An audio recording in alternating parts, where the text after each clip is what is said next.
حضرت ابو ہریرہ رضی اللہ تعالی عنہ سے روایت ہے کہ رسول اللہ صلی اللہ علیہ وآلہ وسلم نے فرمایا، مجھ سے دین کے بارے میں پوچھ لو۔ صحابہ کرام رضی اللہ عنہ آپ صلی اللہ علیہ وآلہ وسلم سے اتنے مرعوب ہوئے کہ سوال نہ کر سکے۔ تب ایک آدمی آیا اور آپ صلی اللہ علیہ وآلہ وسلم کے دونوں گھٹنوں کے قریب بیٹھ گیا، پھر کہنے لگا، اے اللہ کے رسول، اسلام کیا ہے؟ آپ نے فرمایا، تم اللہ تعالیٰ کے ساتھ کسی کو شریک نہ ٹھہراؤ، نماز کا اہتمام کرو، زکوٰۃ ادا کرو اور رمضان کے روزے رکھو۔ اس نے کہا، آپ نے سچ فرمایا۔ پھر پوچھا، اے اللہ کے رسول، ایمان کیا ہے؟ آپ نے فرمایا، یہ کہ تم اللہ، اس فرشتوں، اس کی کتاب، قیامت کے روز، اس سے ملاقات اور اس کے رسولوں پر ایمان لاؤ، مرنے کے بعد اٹھنے پر ایمان لاؤ اور ہر امر کی تقدیر پر ایمان لاؤ۔ اس نے کہا، آپ نے درست فرمایا۔ پھر کہنے لگا، اے اللہ کے رسول، احسان کیا ہے؟ آپ نے فرمایا، تم اللہ تعالیٰ سے اس طرح ڈرو گویا تم اسے دیکھ رہے ہو،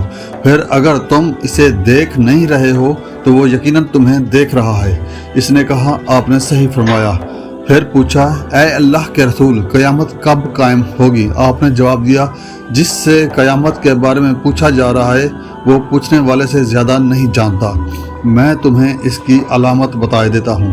جب دیکھو کہ عورت اپنے آقا کو جنم دیتی ہے تو یہ اس کی نشانیوں میں سے ہے، اور جب دیکھو کہ ننگے پاؤں اور ننگے بدن والے، گنگے اور بہرے زمین کے بادشاہ ہیں تو یہ اس کی علامات میں سے ہے، اور جب دیکھو کہ بھیڑ بکریوں کے چرواہے اونچی سے اونچی عمارات بنانے میں باہم مقابلہ کر رہے ہوں تو یہ بھی اس کی نشانیوں میں سے ہے۔ یہ قیامت کا وقوع غیب کی ان 5 چیزوں میں سے ہے جن کو اللہ تعالیٰ کے سوا کوئی نہیں جانتا۔ پھر آپ صلی اللہ علیہ وسلم نے یہ آیت پڑھی، بے شک اللہ ہی کے پاس قیامت کا علم ہے، وہی بارش برساتا ہے، وہی جانتا ہے کہ ارحام ماں کے پیٹوں میں کیا ہے، اور کوئی شخص نہیں جانتا کہ وہ آنے والے کال میں کیا کرے گا، اور کوئی شخص نہیں جانتا کہ وہ کہاں کس زمین میں فوت ہوگا۔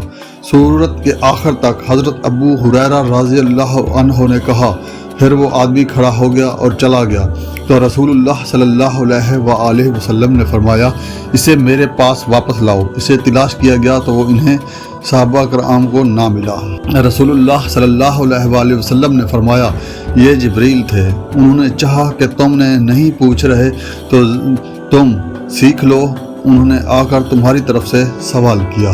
صحیح مسلم حدیث نمبر 99۔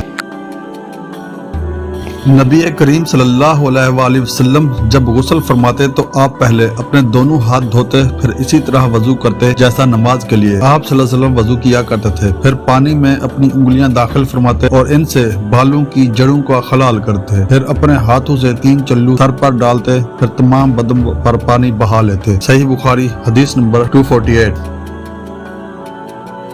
نافع نے خبر دی کہ حضرت عبداللہ بن عمر رضی اللہ تعالی عنہ فرماتے ہیں کہ جب مسلمان ہجرت کر کے مدینہ پہنچے تو وقت مقرر کر کے نماز کے لیے آتے تھے، اس کے لیے اذان نہیں دی جاتی تھی۔ ایک دن اس بارے میں مشورہ ہوا کہ کسی نے کہا نصارہ کی طرح 1 گھنٹہ لے لیا جائے، اور کسی نے کہا کہ یہودیوں کی طرح نرسنگا بغل بنا لو، اس کو پھونک دیا کرو۔ لیکن حضرت عمر رضی اللہ تعالی عنہ نے فرمایا کہ کسی شخص کو کیوں نہ بھیج دیا جائے جو نماز کے لیے پکار دیا کرے۔ اس پر حضرت صلی اللہ علیہ وآلہ وسلم نے اسی رائے کو پسند فرمایا اور بلال سے فرمایا کہ بلال اٹھ اور نماز کے لیے اذان دے۔